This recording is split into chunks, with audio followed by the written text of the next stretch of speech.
Good morning and good afternoon, faculty and staff, and welcome to this presentation on working effectively with families. As you can see on the screen here, we're working towards building positive home and school partnerships. And this is part of our Title I requirements. I'm required to do some training through Title I, and this is one of the emphasis points that we decided as curriculum resource teachers and everybody working in using Title I funds. So this will be part one of a few lessons. Hopefully, I can get them out within reasonable time and spaced out so it's not too tedious for us. Additionally, because we're not in a traditional training setting, I wanted to present these to you so that we don't have to go spend a day in a training room or do a PLC, and we could use this as a substitute, and hopefully you'll take something from this for the learning process and for, the training process, if you will, as opposed to just going somewhere and getting together for a few and what have you. You can do it on your own time. And that's one of my objectives, right? So let's go ahead and dive deeper here, right? Again, the idea is working effectively with families and building positive home and school partnerships. We're going to discuss that, or I'm going to talk about that here shortly. Alrighty, so next slide here. All right, so we have a couple of objectives here, and our key objective for these series of presentations is to enhance your overall knowledge and skills in helping families support their children's academic achievement. Wow, Mr. Cadle, you just read the slide to us. I know, poor presentation, but if you're reading an objective, why not read it to go with, right? And as I said earlier, we are making sure that we are meeting those Title I requirements. Now, something I want you to get out of this is that there's a lot of words that can kind of be used interchangeably, right? You might hear the term family, parent and family engagement, or family school partnerships, or some derivative of those. We're talking about the same things, right? The idea that families is the people who the student is at home with, right? Who is giving them their additional support for their learning and supporting them for their living. It could be a guardian, it could be a direct parent, so on and so forth, right? And of course, the student is anybody here on campus learning from, our institution, okay? So the partnerships or the relationships that we build there are really, really important. And I like partnership better than I like relationship, but I'll use them both, okay? Because partnership infers that, something is working together with another towards the same goal. And that's what we want our families to do, because there is plenty of science and plenty of data, and I say science, plenty of data to back up the idea that the best support for academic growth, okay, notice that word, academic growth, is the supports that the students get from home, okay? So, again, our overall goal as being a school, and one of the things that we're paid for, right, is to improve and increase the academic learning, to help students learn. That is key, okay? It is key over everything else.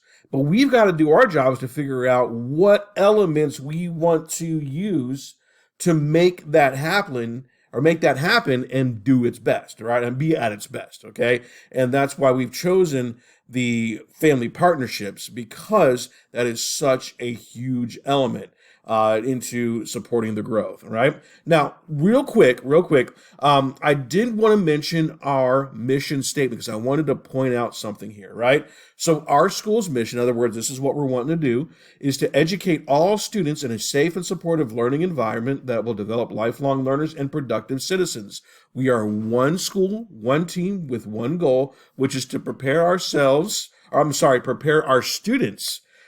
socially, emotionally, and academically for high school. Again, that academic learning growth, all right? Let's see here. But again, we want to emphasize positive communication and those partnerships. And that's what the, well, crux of these presentations are going to be. Now, a lot of the material that's out there is geared towards the elementary level, okay? But I'm going to do my best to bring that up to the next level for us who are in, well, grades 6 through 12. And while there's a lot to learn from our students or from our teachers and the faculty at the elementary level, there's things that we just can't do at the secondary level because of, well, the way that we do things around here. In other words, the culture, and we'll talk more about culture in a few minutes, but our overall, just the way things are set up, okay? And a lot of things that are suggested may not work for, well, us, okay? And we'll talk a little bit more about that in detail. Let's go ahead and go to the next slide. So why in the world should we be worried about building positive relationships? Well, there are benefits to a lot of elements, and there's even benefits to the people on campus, okay? But we're going to focus on the families because that's where our relationships, where we're going to. In other words, we're the one who's trying to build. We're the ones who's trying to construct, okay? So some of the benefits include building capacities and awareness of our families, okay? There are a lot of barriers that we have to deal with on campus to help encourage that learning growth and that partnering and that working with the students. Okay, and I'll tell you a little key thing that I learned in grad school. A lot of parents think that the way school operates today and is operating is the same as it was when they went to high school. Okay, they think it's the same thing. Oh, I experienced it, so it must be this. But is that the way? What's changed? All right, there's different elements at play there. Of course, we're not going to dive into that because that's a whole topic for another day, but you get the idea, right? We also want our parents to be able to have the confidence to address academic progress with their, well, students, with their children, okay? Our students. And hopefully we're building beyond, did you do your homework? Are you getting good grades? All right, let's go fishing. All right. So hopefully we're getting a little bit beyond that and hopefully encouraging our parents to go beyond that. All right. We also want to create the overall appearance or perception of a friendlier or warmer climate or environment. We're going to talk about that in a few minutes. And of course, it helps increase and build trust. Look, how do I say this in the best way? There's a lot of information out there. There's a lot of misinformation out there. Some people have perceptions, all right? We have to do our job to show that what we are doing is the best interest of the academics of those who go here, our students, okay? And how we can help them move towards, contributing towards society, all right? Hope I answered that in the best way possible. What are some benefits to the students? This is really important, okay? One, usually there's a better tie-in with academic performance. Now, it's not going to be night and day difference, okay? In some cases it might be, but there's better overall academic performance. And there's a plethora of things that show that building stronger partnerships, notice how I use things interchangeably, right, helps increase that academic performance. There are so many papers that are done on that. And in fact, that was the crux of one of my school improvement projects when I earned my master's, okay, was the idea that family engagement and family partnerships help support learning growth. Students start being more confident about what they're doing because of the reinforcement they're getting from multiple angles. You might see positive behavior on campus or in the classroom or abroad.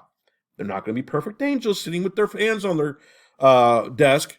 Yes, ma'am. Yes, sir. It's not going to happen. Okay. I've been there. I've been in the classroom. I know what it's like. All right. And I see it around us.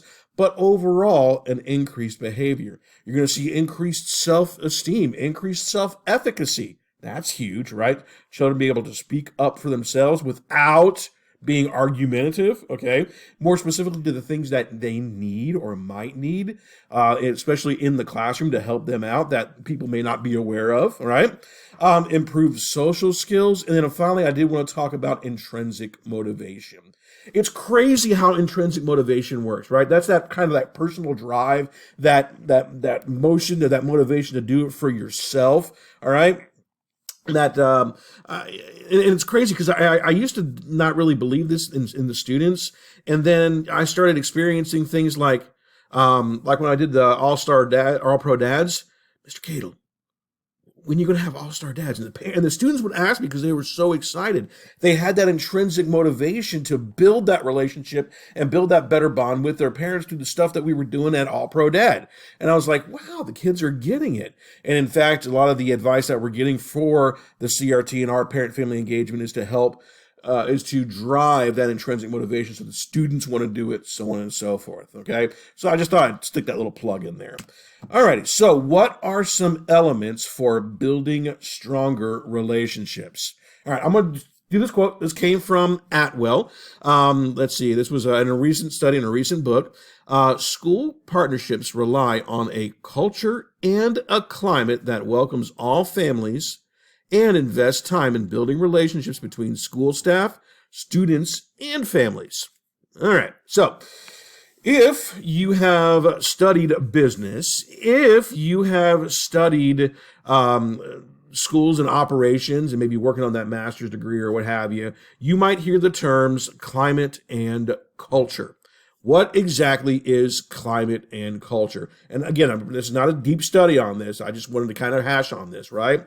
Climate can be compared to the school's overall attitude, all right? Think about how we are on Monday compared to it's Friday, right? That's the climate. It's a one-day thing that affects kind of how things are going on, right?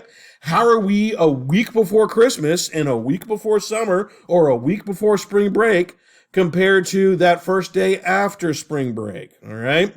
So how are we on a rainy day as opposed to a hot and humid day when no air conditioners are working? Okay, that's the overall kind of climate. Not because it's hot, but because of the things that are around us are affecting just that moment's overall look, right? Now, the thing is that the climate can easily change. Again, Monday through Friday. Make a bad thing happen, and how does the campus change? But the thing is that climate can also be so powerful that it can morph into, well, a cultural standard, okay? And that happens through sustained effort, both positive or negative. So what exactly is culture? Well, school culture can be kind of compared to its overall or the school's overall personality. All right, a good way to think about it is the way that Deal and Kennedy talked about it in their 1982 book or text, right? It's the way things are done around here, okay? And it might be, hey, these policies and procedures are here, but how are they implemented? How are they enforced, right? And the thing is that culture, although it's a strong entity, it can be shifted and changed, but there are different things that affect that change compared to climate. Okay. Metaphorically, I've seen a lot of people use the whole flower pot analogy. Okay. So the climate is the weather around the flower in the pot, right? But the culture is the soil that compromises, well, what the flower is growing on. All right.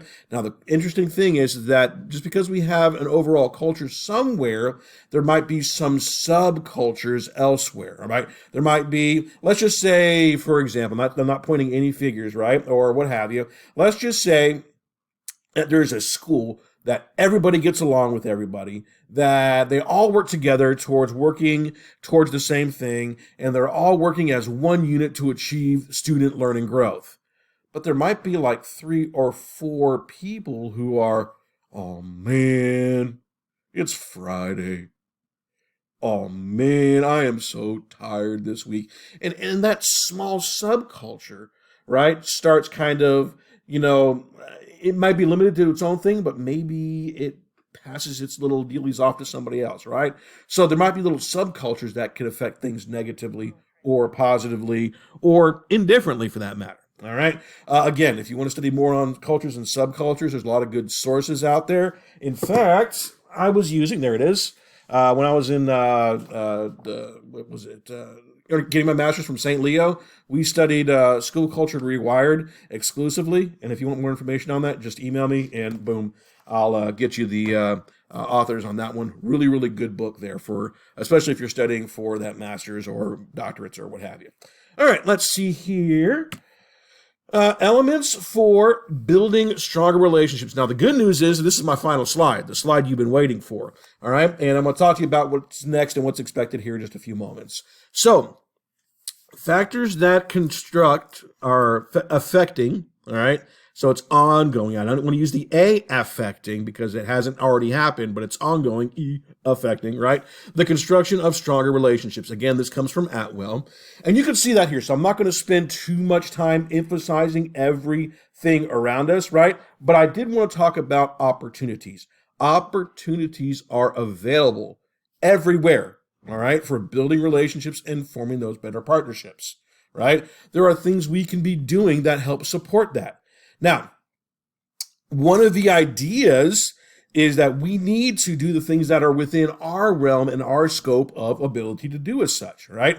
So, in other words, at the elementary level, it might be recommended that you take your class list with those 16 to 20 students on there, go knock.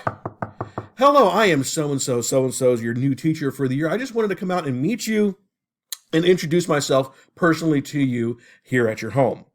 While that might be practical for some areas, that's kind of impractical at our secondary level when we have multiple classes filled with 26 to 30 students, right? So we have to think outside the box to kind of maybe make those initial contacts or to start building those relationships. And I'll talk more about that in building positive communications and building strong relationships in our next section, right? But these are different things that do contribute to overall academic learning growth, because quite frankly, that's why we are here, okay? Now, a cool thing is that we have a direct effect on these things. Supportive leadership, okay? A shared mission and vision among the staff, right? Remember, our goal is to prepare our students for high school, right? A clean and attractive campus. Let's see here. Family friendly. These are things that we do here on campus that we should be doing to reflect that idea of being welcoming to constructing building stronger relationships. Here's the key idea I want to leave you with before I talk about our assignment is no significant learning occurs without a good relationship. Significant. Learning can occur without it, but significant learning, significant changes. In other words, changes that go beyond that statistical bleep, if you will. Okay, so there you go. So as far as what are we to do now? Well, accompanying this assignment, I sent along a link for a Google Forms. And quite frankly, the Google Forms is really, really simple. Let me get it up here. There it is. All right, so I didn't want to have you guys think too hard, but I did want to challenge you a little bit with these, right? So there are 3 questions, okay? And while some of these questions might appear to be the right answers, I bet if you go and you look what I presented, you'll kind of figure them out for yourself if you haven't already figured it out. I mean, honestly, it's not too hard to do these, but go ahead and answer these. Make sure you click to record your name. That way I have a record of you doing it and answering the question. And then they're all multiple guess, which means super uber simple. Okay. And boom, we're good. And we have fulfilled the obligations for this training. Alrighty. So again, we'll see you on the next video. Good luck. And I hope you took something away from this.